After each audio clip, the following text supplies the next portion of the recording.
आज का जो टॉपिक है हमारा डिस्कशन का वो है ट्रांसमिशन लाइन। तो ट्रांसमिशन लाइंस है वो जो हमारे पास एनर्जी होती है इलेक्ट्रोमैग्नेटिक एनर्जी उसको ट्रांसमीटर से रिसीवर तक सेंड करने के लिए काम आती है गाइडेड वे में। अभी तक हमने जो स्टडी किया है उसमें ट्रांसमीटर ने फ्री स्पेस में ट्रांसमिट कर दिया तो जो लॉसेस थे वो ज़्यादा होते हैं उस केस में। रैंडमली हमने सेंड कर दिया सिग्नल को, बट यहाँ पे क्या होगा, ट्रांसमीटर और रिसीवर के बीच में एक वायर्ड कनेक्शन होगा जिसे हमने ट्रांसमिशन लाइन कहा है।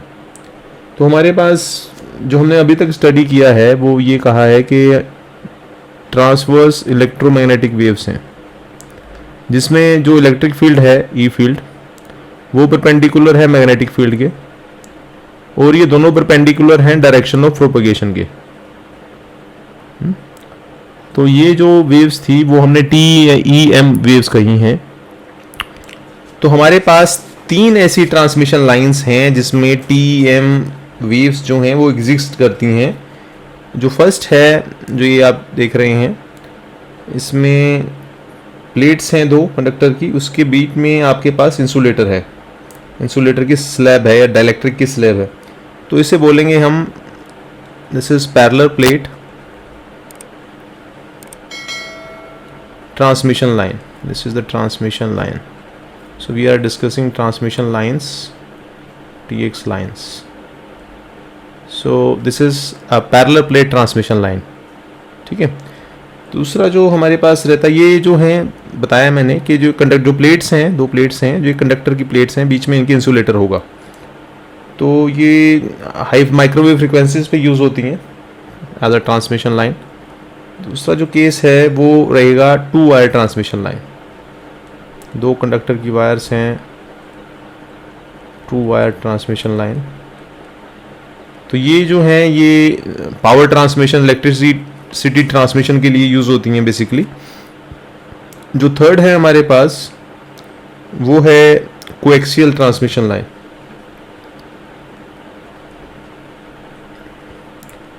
ये जो ट्रांसमिशन लाइन है वो टीवी केबल्स में यूज़ होती है।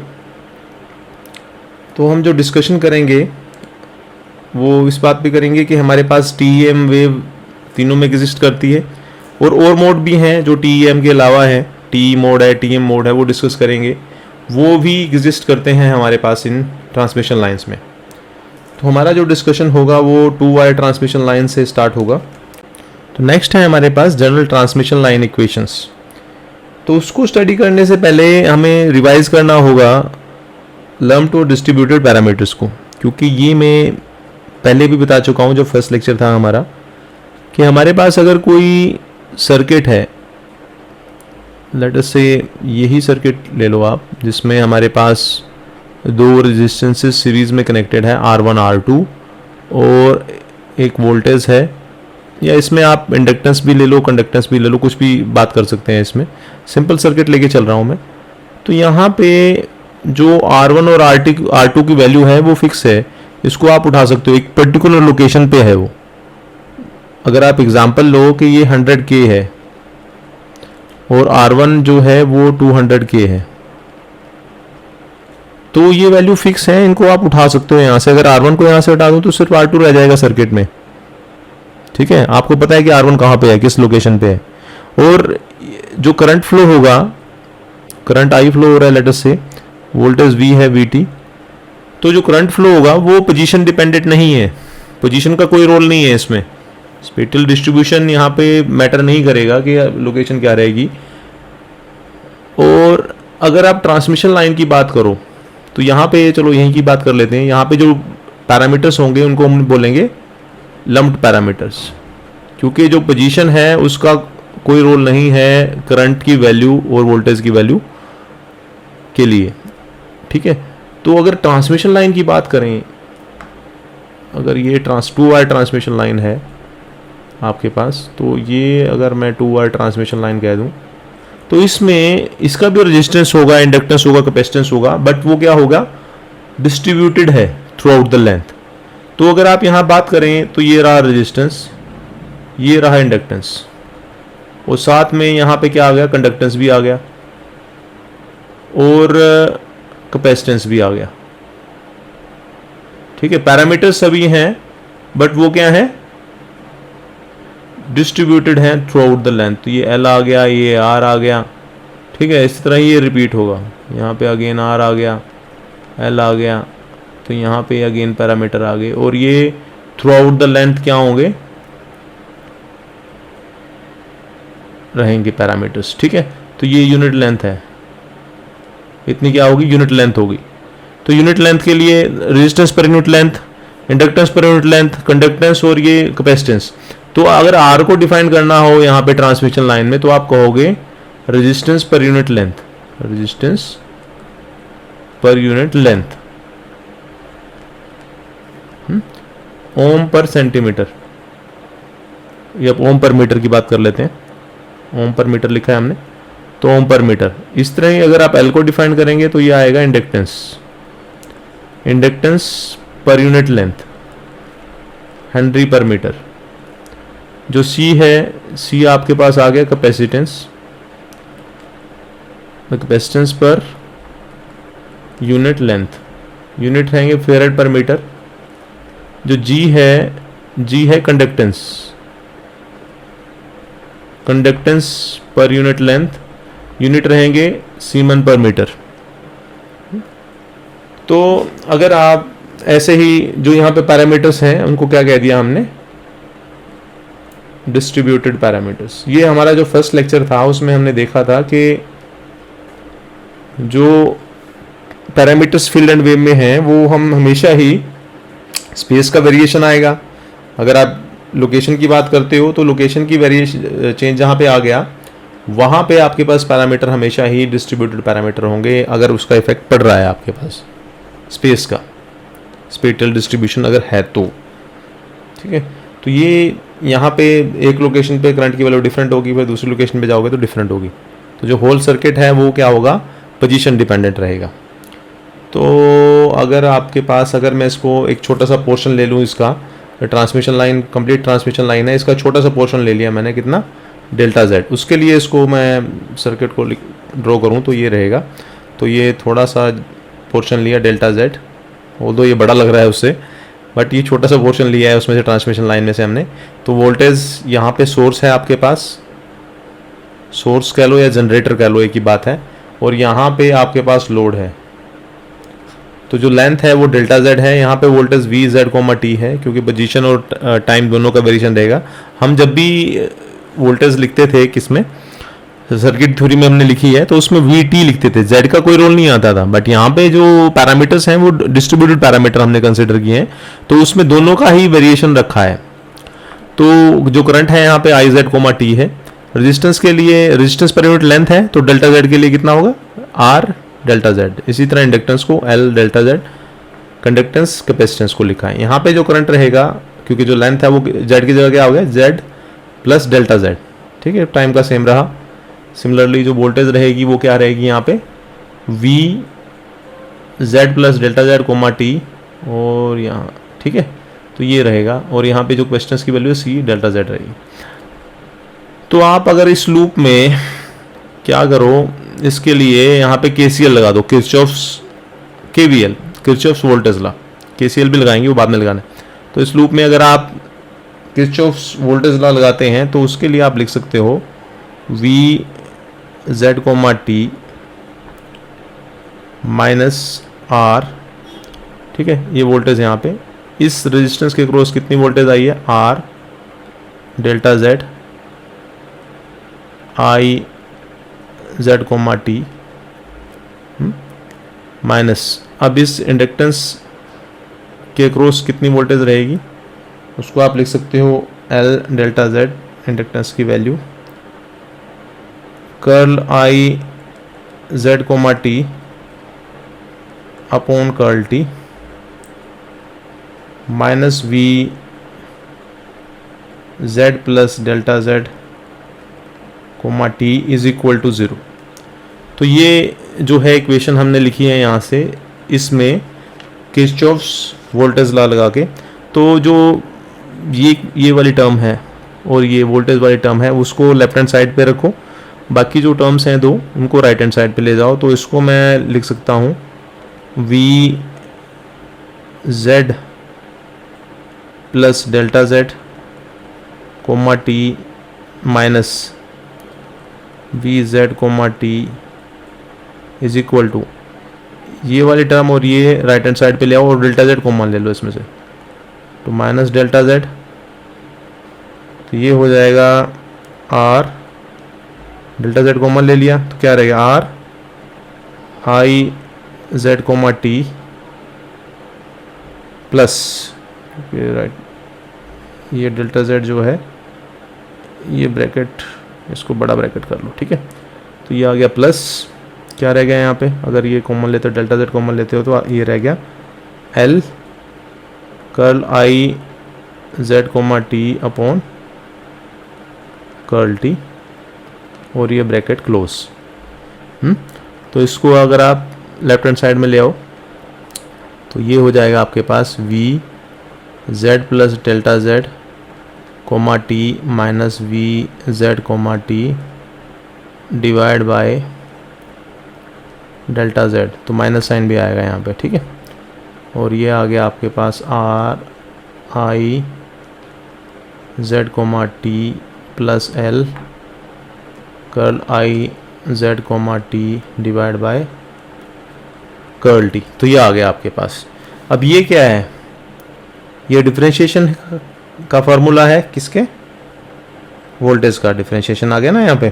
तो ये इसके इस प्लेस पे लिख सकते हो आप curl V Z comma T, ये डेफिनेशन आ गई किसकी, डिफरेंशिएशन की, divide by curl Z is equal to what, R I Z comma T plus L curl I Z comma T divide by curl T. इसको equation 1 दे दो। तो ठीक है, अब करंट के लिए भी सेम इक्वेशन ले लो, लिख लोगे आप यहाँ पे इस नोड पे, ये नोड कोई भी नोड नाम दे दो उसको। तो इस नोड पे अगर आप KCL लगाते हो तो अलजेब्रिक सम करंट का क्या रहेगा, इक्वल टू 0 रहेगा। तो करंट इस डायरेक्शन में ये आ रहा है कितना, आई जेड कोमा टी, ये करंट आ गया इधर से ये तो जो आई जेड कोमा टी है वो इन सभी करंट के सम के इक्वल होगा, ये कह सकते हो आप, या इनका इनमें माइनस आ जाएगा। तो इक्वेशन यही लिख लेते हैं,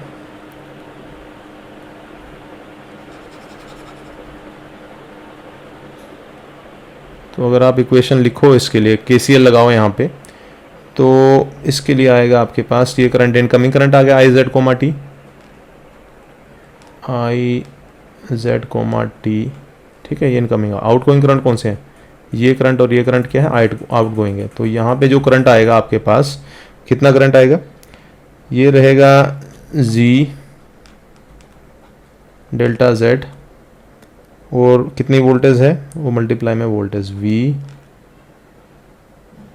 Z plus delta Z comma T minus इसके यहाँ पे कितना करंट है, सी डेल्टा जेड, और जो वोल्टेज है वो कितनी है, V Z plus delta Z coma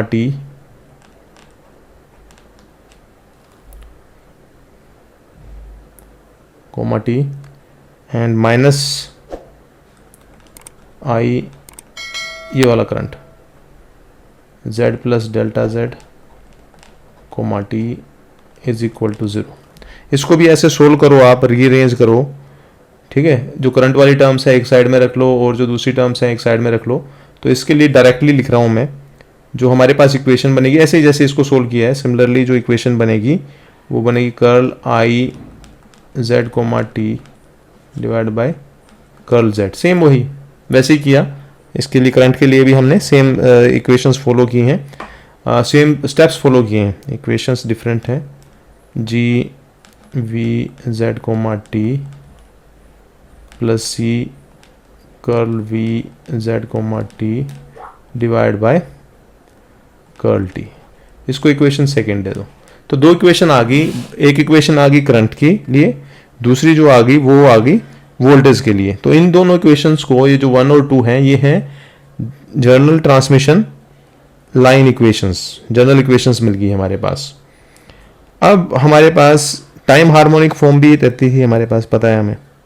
तो वोल्टेज को भी हम टाइम हार्मोनिक फॉर्म में लिख सकते हैं।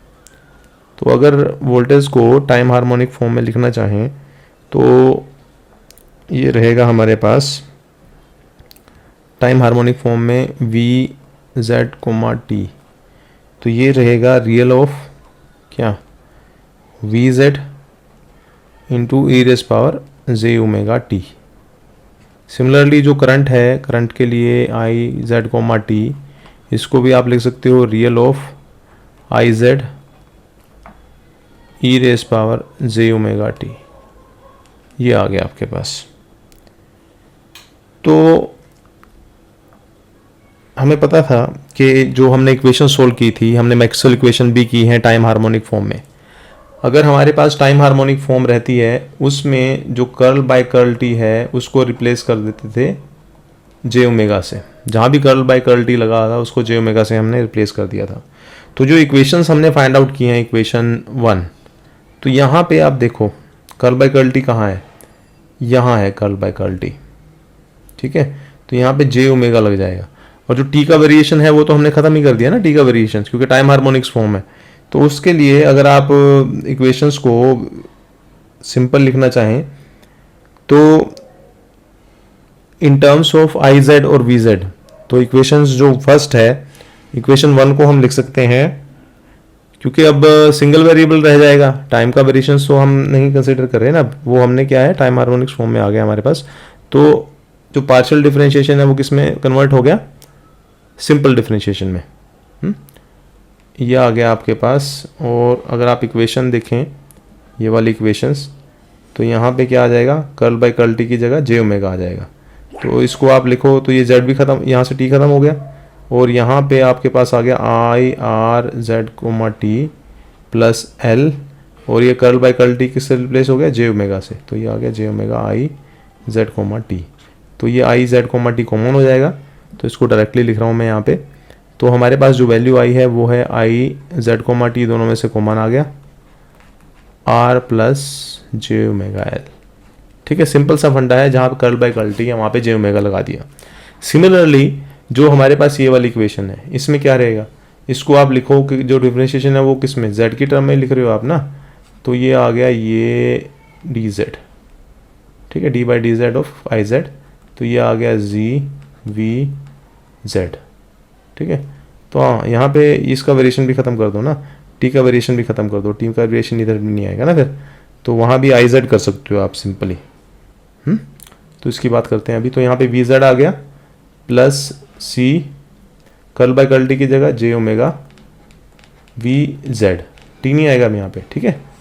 सिमिलरली यहाँ पे, यहाँ से भी टी खत्म करो तो यहाँ भी सिर्फ आई जेड आएगा, ठीक है। इसको रीराइट करता हूँ मैं।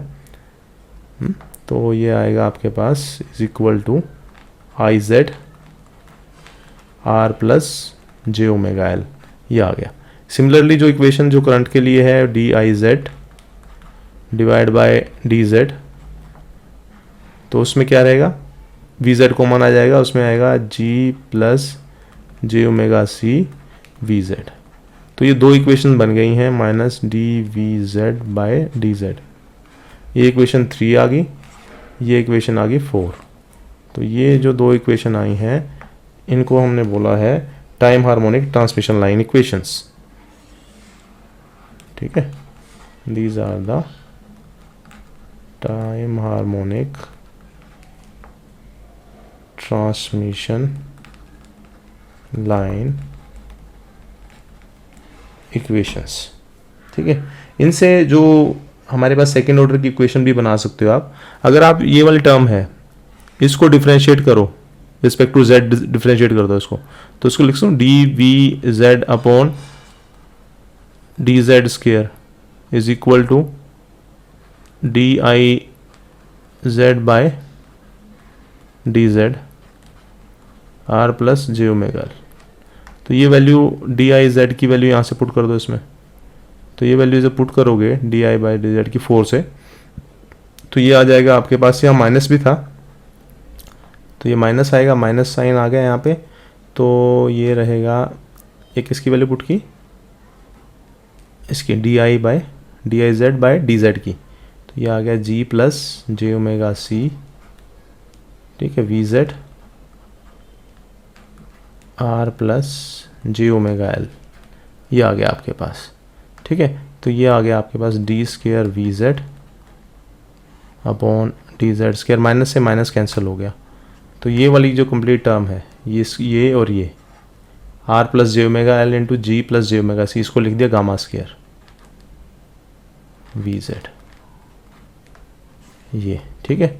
जो गामा स्क्वायर है वो इक्वल टू आया है आर प्लस जे ओमेगा एल और जी प्लस जे ओमेगा सी के, ये इक्वल टू आ गया। ये प्रोपेगेशन कांस्टेंट है जो हमने पहले भी बता चुके हैं इसको, जिन्होंने पहले लेक्चर लगाए हैं, अल्फा प्लस जे बीटा। गामा प्रोपेगेशन कांस्टेंट है, अल्फा अटेन्युएशन कांस्टेंट है, बीटा फेज कांस्टेंट है। तो ये जो इक्वेशन है, अब आप इसको ध्यान से देखें इक्वेशन को, तो ये रिजेंबल कर रही है इस इक्वेशन से, del square E is equal to gamma square E, ये इक्वेशन से रिजेंबल कर रही है। तो यहाँ पे ये सेम इक्वेशन है, ये भी सेकेंड ऑर्डर डिफरेंशियल इक्वेशन है, इसका सोल्यूशन क्या देगा, वैल्यू ऑफ वोल्टेज। सिमिलरली अगर आप इसको डिफरेंशिएट करें, इस इक्वेशन को डिफरेंशिएट कर दो इसको विद रिस्पेक्ट टू जेड, और वही प्रोसेस फॉलो करें, तो आपके पास अनदर इक्वेशन आ जाएगी D square I Z upon D Z is equal to gamma square I Z. तो ये इक्वेशन जो आई हैं, दो इक्वेशन, ये जिस सेकेंड इक्वेशन है वो रिजेंबल कर रही है किसको, del square H is equal to gamma square H. So solution of these equations, this equation will give you value of Vz, and solution of this equation will give you value of Iz. These are the second order differential equation. Here this gamma is equal to alpha plus j beta, and you can write this gamma is equal to under root r plus j omega l ji plus J omega सी, ये value रहेगी हमारे पास propagation constant की।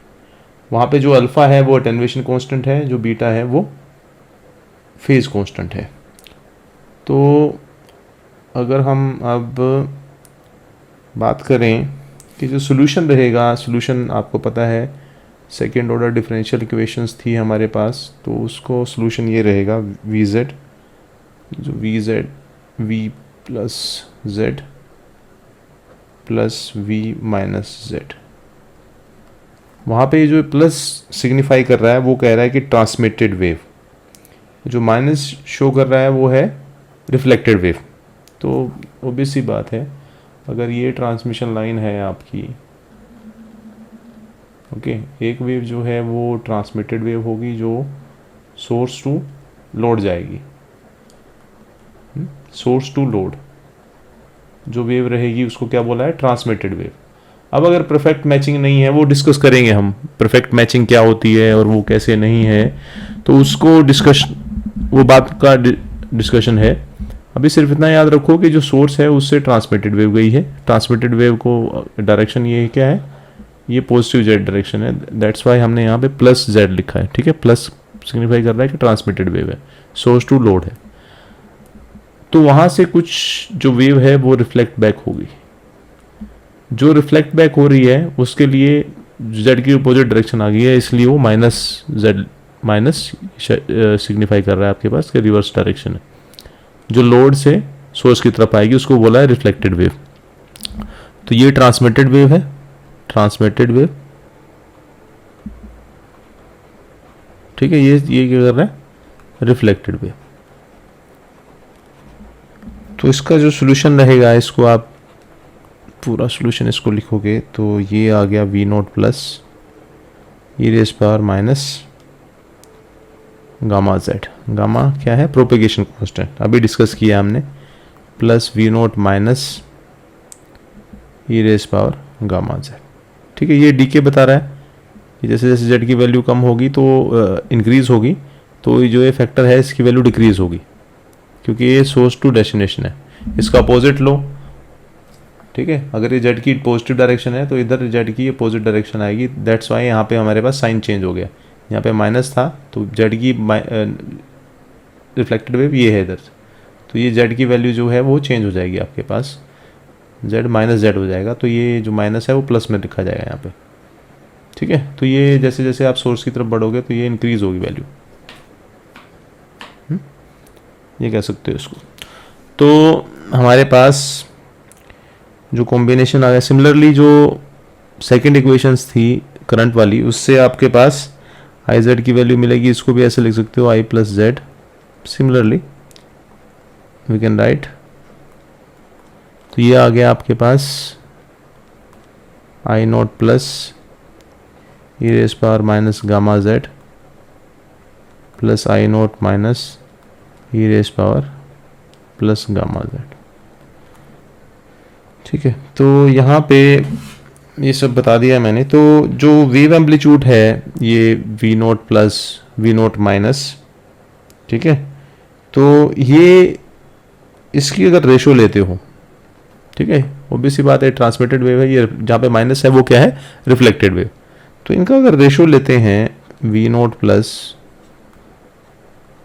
आई naught plus, और यह ratio ले लो we naught minus ये minus आई note minus, ठीक है, ये इक्वल टू आता है करेक्टरिस्टिक इम्पीडेंस के, this is equal to characteristic impedance. तो इसको भी डिफाइन करेंगे हम कि करेक्टरिस्टिक इम्पीडेंस है क्या। तो इसको बोला गया है, इसको लिख लेते हैं, ये बहुत इंपॉर्टेंट है, characteristic impedance, impedance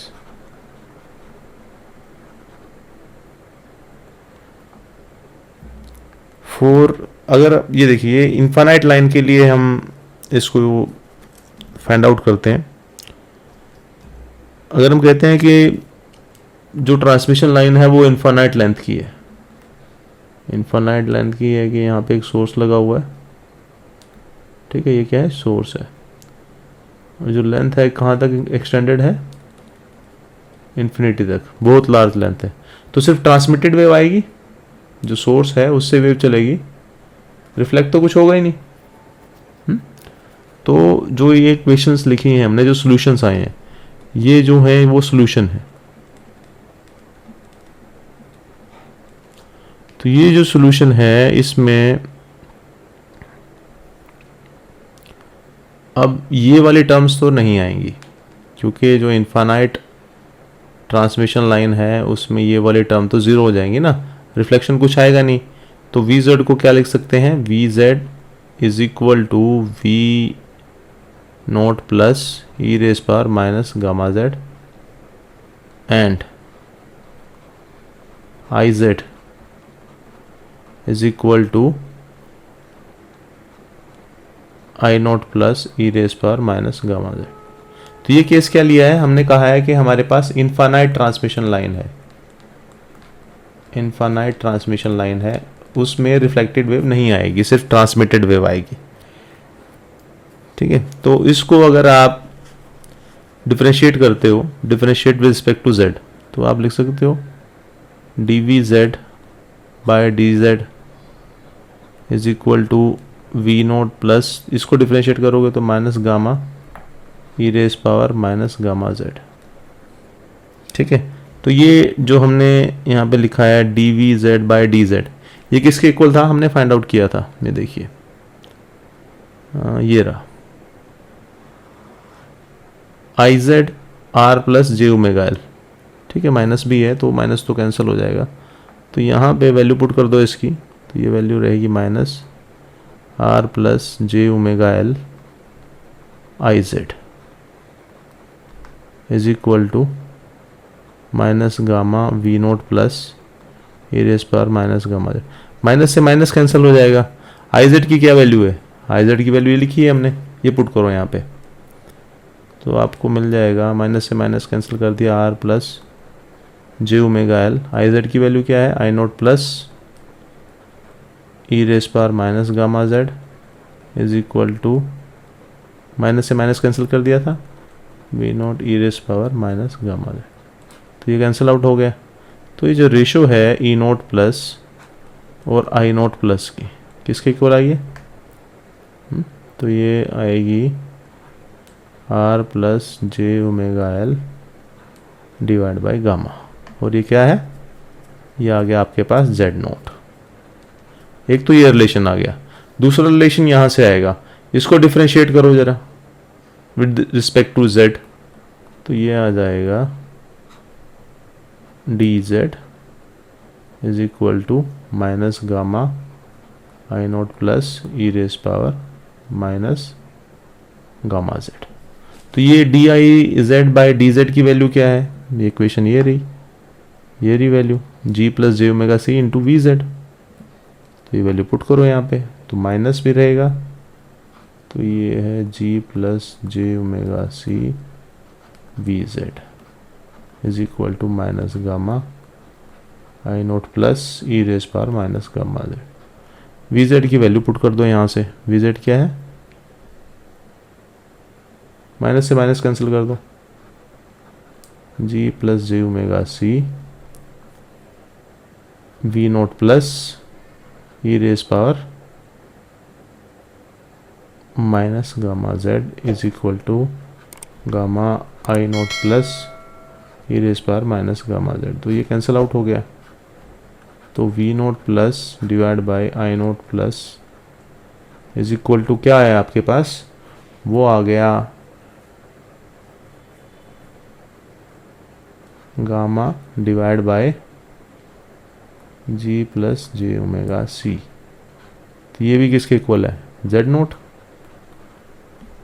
okay, so the ratio of voltage and current at any Z